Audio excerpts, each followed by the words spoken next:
On est dans un monde qui change, qui a changé, et il est certain qu'il va falloir trouver une solution et une alternative à cette forme de tourisme que le Maroc s'est donné, donc qui est celui des resorts, du golfe, disons la ville de Marrakech, les grandes villes. Et à partir de là, dans le droit aux vacances pour les Marocains, et les Marocains qui ne connaissent pas leur pays. Donc il faut arriver à trouver cette synthèse et ce trait d'union avec les élus, avec la régionalisation avancée qui se met en place, en faisant confiance aux jeunes, cette génération Y, cette génération Z, qui manipulent les réseaux sociaux, etc., de faire valoir, disons, qu'on a tout à côté de chez soi, à travers, disons, la nature, le culturel, mais bien entendu, il faut construire tout ça. Donc actuellement, cette alternative dans le cadre de l'anti-Atlas et du Jebel Bani, avec le géoparc et avec une volonté d'une demande d'inscription au patrimoine de l'UNESCO, il s'agit de mettre en valeur tout ce qui peut être matériel au niveau de cette histoire marocaine qui date de 11e siècle, avec l'arrivée des Arabes qui ont rencontré les Berbères, et à partir de là, toute une économie historique qui s'est mise en place, qui a fait ce Maroc moderne que l'on connaît actuellement. Donc je dirais que nous avons réussi à mettre un réseau de développement touristique du géoparc du Jebel Bani qui permet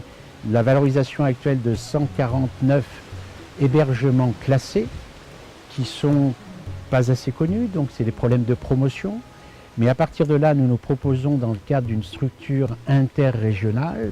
avec les nouveaux élus qui se mettent en place, avec le ministère, avec la SMIT qui a son mot à dire, et qui à partir de là, disons, permettront de définir ces circuits qui au départ des aéroports de Ouarzazate, de Marrakech, d'Agadir, de Guelmim, et plus tard de Tata sans doute, et de Zagora, mais assez rapidement, permettent, disons, de comprendre cette notion du tourisme interne avec cette partie patrimoniale d'un capital matériel, capital immatériel, et qui font que nous avons beaucoup de choses à voir. Le problème, c'est de le faire reconnaître. Pour cela, il faut le structurer, il faut avoir ce pas vis-à-vis des élus, vis-à-vis de ces nouveaux élus, pour faire valoir ce que peuvent être les écomusées, les rassemblements de culture, nature, et faire comprendre cet acte touristique qui est avant toute chose le partage entre l'un et l'autre qui vient chercher dans ce pays-là, disons à travers, entre guillemets, l'exotisme maghrébin, africain, le fait de la rencontre de populations qui ont pour elles, disons, une culture, un artisanat, et puis, disons, ce côté géologique qu'on a pu vous faire voir, et qui sont que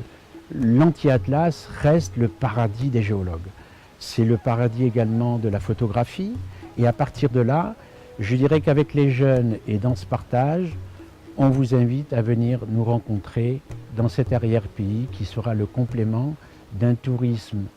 finalisé dans le cadre d'une vision 2010, d'une vision 2020 et qui nous permettra, disons, de surmonter toutes ces problématiques que l'on peut connaître actuellement.